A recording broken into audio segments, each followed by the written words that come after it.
Good morning all of you. स्वागत है आपका केमिस्ट्री विद एस के सर में। चलिए, तो लेक्चर नंबर 3 में हम लोग पढ़ते हैं यूजेज ऑफ एसिड, अम्लों के उपयोग। इससे पहले लेक्चर में हमने पढ़ा था acid, type of acid, physical property of acid, chemical property of acid. अब हम लोग पढ़ते हैं अम्लों के उपयोग, यूजेज ऑफ एसिड। ठीक है, चलिए, तो सबसे पहले हम देखते हैं H2SO4। H2SO4 को हम लोग बोलते हैं सल्फ्यूरिक एसिड। सल्फ्यूरिक एसिड का यूज, सल्फ्यूरिक एसिड का उपयोग कहाँ किया जाता है? तो सल्फ्यूरिक अम्ल का उपयोग हम लोग लेड बैटरियों में करते हैं। कहाँ करते हैं? लेड बैटरियों में, पेट्रोलियम में। ठीक है, सल्फ्यूरिक अम्ल का उपयोग लेड बैटरियों में,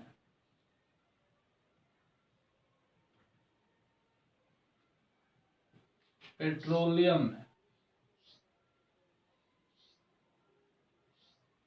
सल्फ्यूरिक अम्ल का उपयोग हम लोग करते हैं लेड बैटरियों में, पेट्रोलियम में एवं उर्वरक बनाने में इसका उपयोग किया जाता है।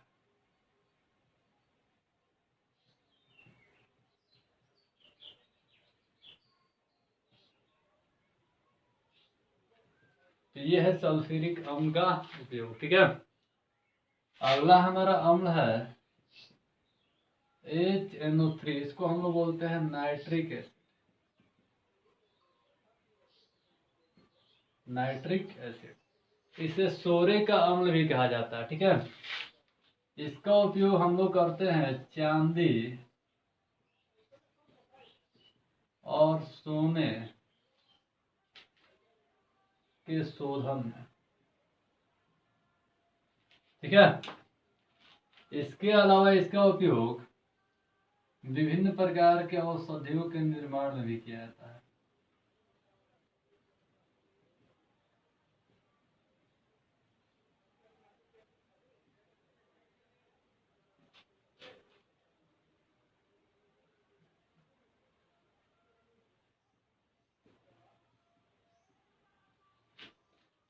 अब देखते हैं तीसरा HCl।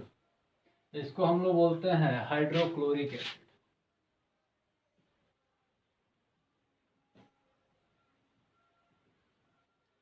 तो हाइड्रोक्लोरिक एसिड का उपयोग कहाँ किया जाता है? तो हाइड्रोक्लोरिक एसिड का उपयोग किया जाता है बाबू बालक, सिंपल साल्ट के निर्माण में। कहाँ किया जाता है? सिंपल साल्ट के निर्माण में।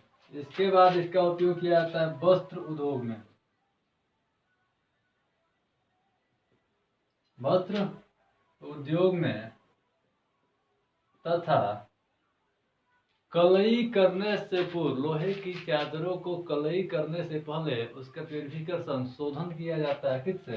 हाइड्रोक्लोरिक अम्ल से। तो कलई से पूर्व, या लिख सकते हैं कलई करने से पहले लोहे का शोधन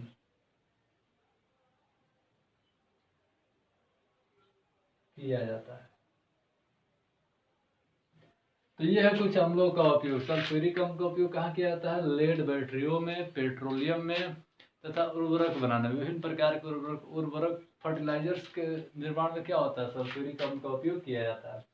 नाइट्रिक अम्ल, नाइट्रिक अम्ल को हम लोग सोरे का अम्ल भी कहते हैं, क्योंकि इसका निर्माण किससे होता है? पोटेशियम नाइट्रेट, जिसे हम लोग कहते हैं सोरा।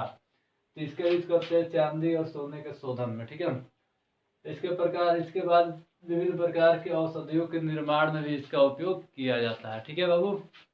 हाइड्रोक्लोरिक एसिड, इसका उपयोग वस्त्र उद्योग में किया जाता है। वस्त्रों का रंग चढ़ाने में, या कहे कि विरंजन करने में या रंजन करने में क्या होता है? इस हाइड्रोक्लोरिक एसिड का उपयोग किया जाता है। कलई करने से पहले लोहे को इसी से क्या किया जाता है? शोधित किया जाता है, मतलब कि प्यूरिफिकेशन, साफ किया जाता है। ठीक है, तो ये था एसिड, यूजेज ऑफ एसिड, अम्लों का उपयोग। अब हम लोग पढ़ेंगे बेस। क्या पढ़ेंगे? बेस, मतलब चलेंगे क्षारक की तरफ। कहाँ चलेंगे? क्षारक, बेस की तरफ। बेस मतलब क्या होता है? क्षारक या क्षार।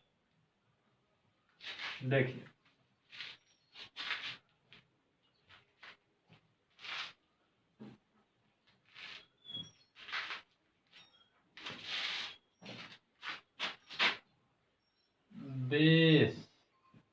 बेस मतलब क्या होगा बालक? क्षार। देखिए पुरानी अवधारणा यह कहता है कि ऐसा पदार्थ जिसका स्वाद कड़वा होता है और जो लाल लिटमस पेपर को नीला कर देता है, ऐसे पदार्थ को हम लोग क्या कहते हैं? क्षार कहते हैं। ऐसे पदार्थ जिनका स्वाद कड़वा होता है और जो लाल लिटमस पेपर को नीला कर देते हैं,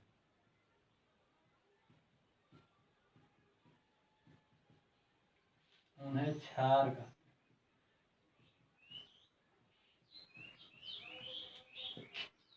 ठीक है। ऐसा पदार्थ जिनका स्वाद क्या होता है? बिटर, कड़वा होता है और जो रेड लिटमस को ब्लू कर देते हैं, ऐसे पदार्थ को हम लोग क्या कहते हैं? क्षार कहते हैं। लेकिन अगर आर्हेनियस के अनुसार देखा जाए,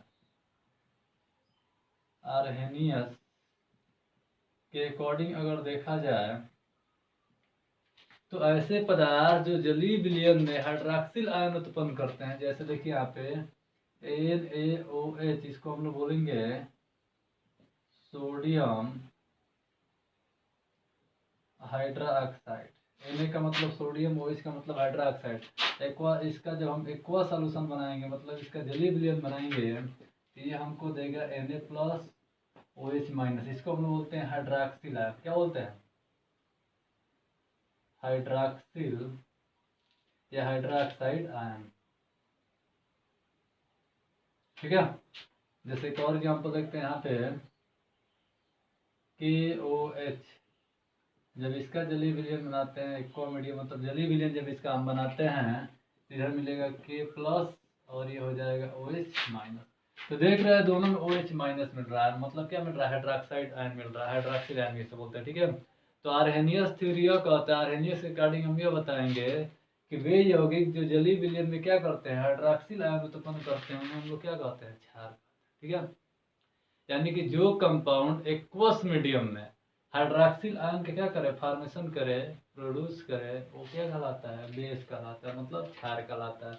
जैसे कि सोडियम हाइड्रॉक्साइड, पोटेशियम हाइड्रॉक्साइड, ये सब के सब क्या है? क्षार है। ठीक है। इसमें एक बात आपको याद रखना है, वो बात याद क्या रखना है, जैसे यहाँ बता देते हैं नोट में, बहुत ही इंपॉर्टेंट बात है। देखिए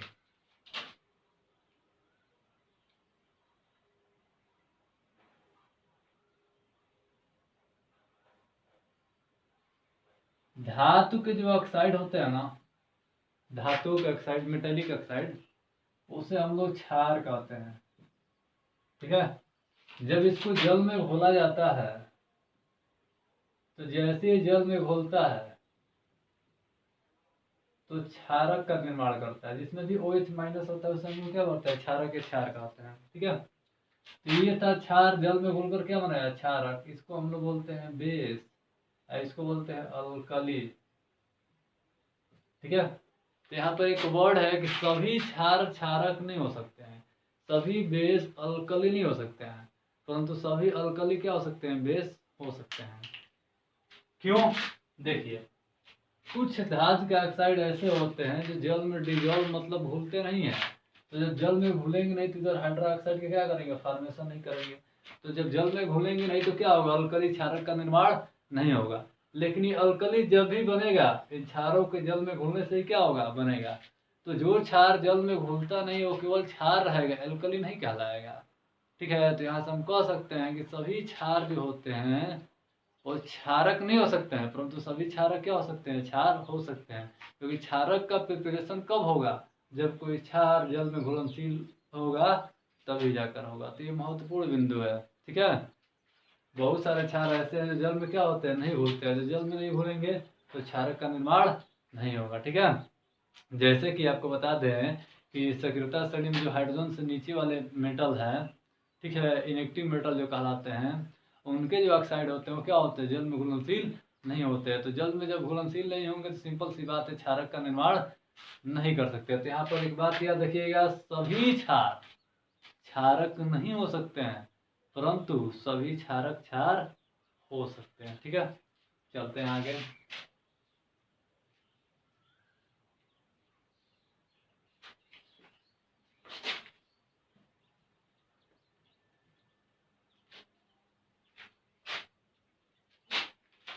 आगे हम लोग पढ़ते हैं टाइप ऑफ बेस।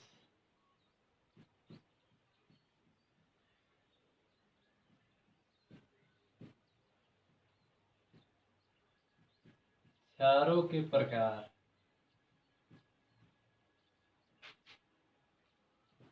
देखिए, दो प्रकार के बेस होते हैं, एक को बोलते हैं स्ट्रॉन्ग बेस और एक को बोलते हैं वीक बेस। स्ट्रॉन्ग बेस का मतलब क्या होता है, प्रबल क्षार, और वीक बेस का मतलब क्या होता है, दुर्बल क्षार। ठीक है, और देखिए स्ट्रॉन्ग बेस क्या होता है, जैसे हमने लिया यहाँ पर NaOH एक्वस मीडियम में, जब इसको हम डालेंगे जली विलयन इसका बनाएंगे तो क्या मिलेगा, Na plus OH minus KOH, इसका एक्वस मीडियम मतलब जली विलयन बनाएंगे तो क्या मिलेगा, K प्लस OH माइनस। इसका नाम क्या होता है, तो सबको पता है क्या होता है, सोडियम हाइड्रोक्साइड। इसका नाम क्या होता है, पोटेशियम हाइड्रोक्साइड। तो स्ट्रॉन्ग बेस का मतलब क्या होता है, देखिए ऐसे क्षार जो जलीय विलयन में पूर्णतः हाइड्रोक्सिल आयन में क्या होते हैं, आयनित हो जाते हैं, या कहिए कि पूर्णतः अपने आयनों में क्या होते हैं, आयनित हो जाते हैं। तो इस प्रकार के क्षार को हम क्या कहते हैं, प्रबल क्षार। मतलब ऐसे बेस जिसमें डिसोसिएशन, एक तरह से कह सकते हैं कि OH निगेटिव का डिसोसिएशन क्या होता है, कंप्लीट होता है। तो ऐसे बेस को हम लोग क्या बोलते हैं, स्ट्रॉन्ग बेस। कहने का मतलब यह है कि अगर हमको 10 रोटी दिया जा रहा है, 10 रोटी हम खा जा रहे हैं, कंप्लीट एकदम समाप्त कर दे रहे हैं, तो उस सिचुएशन में हम क्या कहलाएंगे, स्ट्रॉन्ग बेस कहलाएंगे। मतलब अगर सोडियम हाइड्रोक्साइड यहाँ पर 10 मॉलिक्यूल है और 10 OH आयन यहाँ पे है, तो 10 OH आयन क्या हो रहा है, माइनस के रूप में इस साइड में प्रोड्यूस हो रहा है, उत्पन्न हो रहा है। तो उस डायरेक्शन में इसको बोलेंगे क्या, स्ट्रॉन्ग बेस, मतलब कि प्रबल क्षार। एग्जाम्पल में याद कीजिएगा, सोडियम हाइड्रोक्साइड, पोटेशियम हाइड्रोक्साइड, दोनों क्या है, तो दोनों हमारा स्ट्रॉन्ग बेस है। अब देखिए दुर्बल क्षार क्या होता है, दुर्बल क्षार क्या होता है, देखिए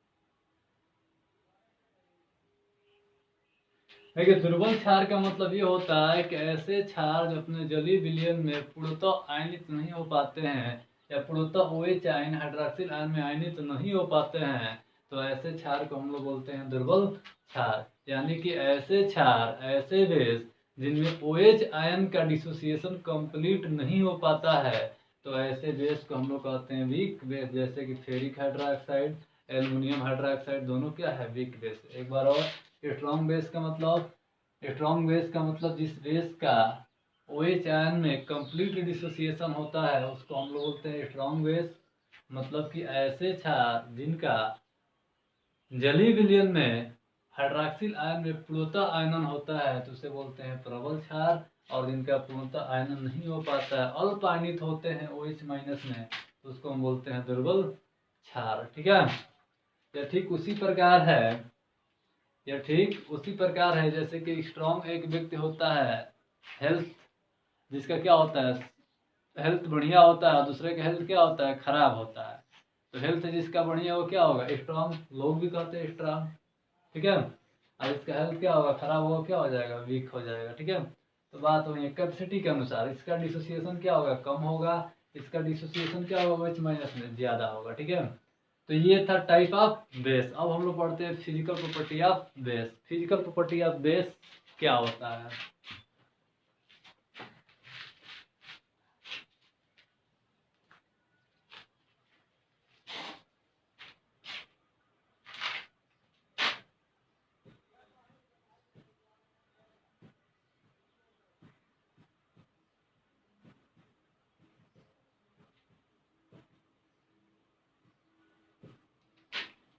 क्षारों के भौतिक गुण।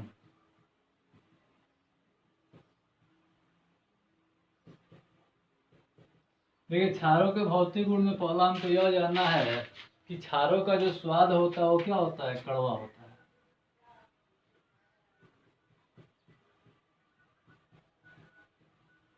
क्षारों का स्वाद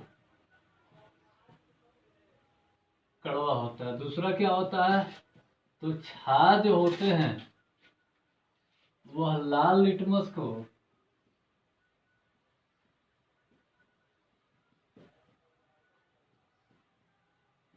नीला कर देते हैं।